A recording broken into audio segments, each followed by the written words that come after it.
Imagine the night. It is 100,000 years ago. The world is completely dark, lit only by the cold moon and a small flickering campfire. The shadows outside the light are full of danger. Predators are watching. The wind is freezing. Survival is a daily, exhausting struggle. And yet, sitting by the fire, two early humans are looking at each other. They do not have weddings. They do not have diamond rings. They do not have dating apps, poetry, romantic movies, or even a complex language to say the words, "I love you." But in their brains, a silent, invisible storm of chemicals is firing. Their hearts beat slightly faster. They feel a strange, powerful pull toward this one specific person. They are falling in love. But how did this happen? Why did this happen? If ancient human life was only about hunting, eating, and surviving the brutal elements, why did we evolve the capacity to feel something as heavy, as painful, and as beautiful as love? To understand this, we have to strip away everything modern. We have to forget the flowers and the chocolates. When you look at modern love, it looks like a choice. It looks like a luxury. You meet someone, you go on dates, and you decide to share your life. But for our ancient ancestors, love was not a luxury. Love was not a poem. Love was a survival technology. It was, perhaps, the most important survival tool our species ever developed. Think about the ancient world. Humans are actually incredibly weak animals. We do not have sharp claws. We do not have thick fur to protect us from the snow. We cannot run as fast as a lion, and we cannot see in the dark. Our only real weapon was our brain and our ability to work together. But there was a massive problem in human evolution. As humans evolved to walk perfectly upright on two legs, the human pelvis became narrower. At the same time, our brains were getting larger and larger. This created a biological crisis. Because of the narrow hips and the large head, human babies had to be born much earlier in their development compared to other animals. Think about a baby horse.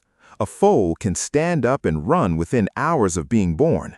Now think about a human baby. A human baby is completely helpless. It cannot walk, it cannot feed itself, it cannot defend itself. For years, it requires constant carrying, constant feeding, and constant protection.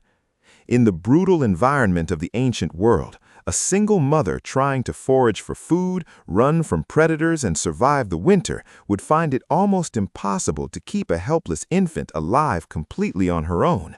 She needed help. She needed a partner who would stay, a partner who would share their food, fight off wolves, and watch the dark tree line while she slept.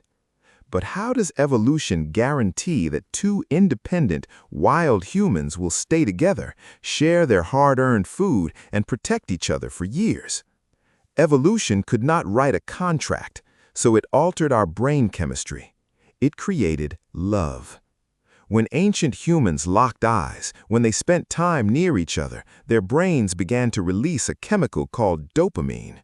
Dopamine is the chemical of reward and intense focus. It is the same chemical that gives you a rush of excitement.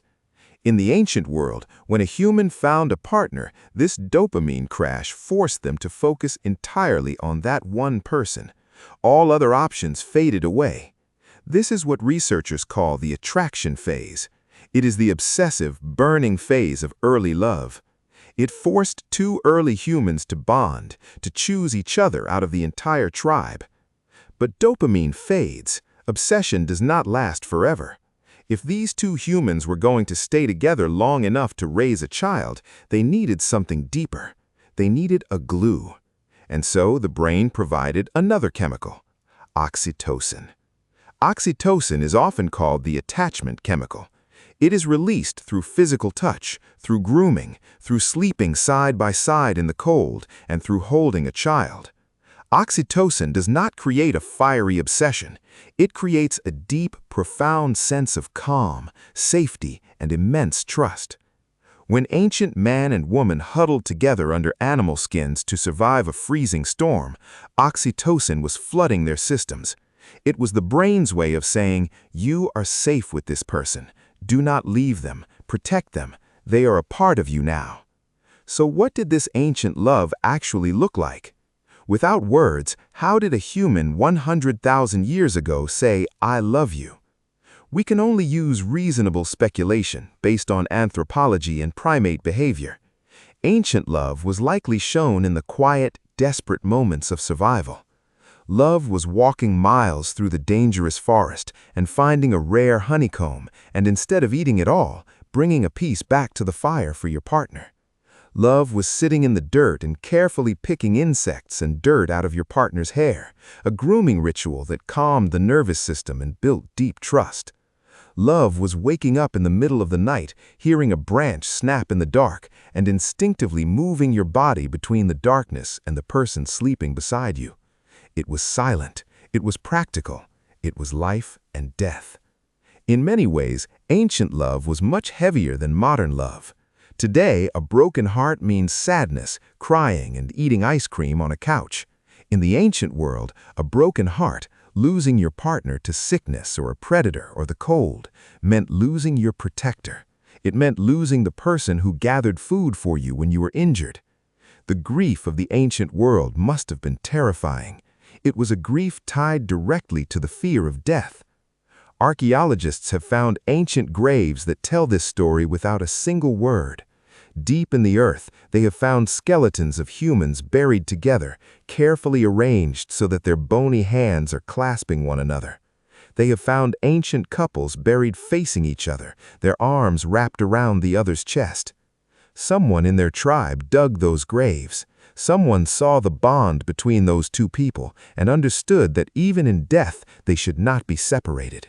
They understood that the bond was sacred.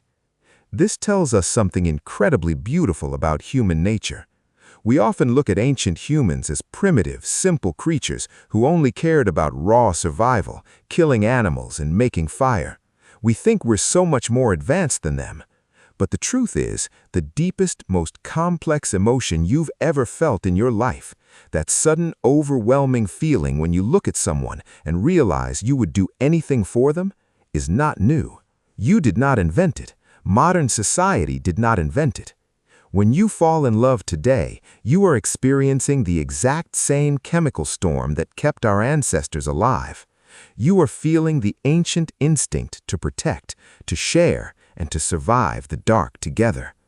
Love is not a modern luxury. It is the oldest, most powerful, invisible force in human history. It is the reason we survived the cold. It is the reason we survived the wild. It is the reason we are still here.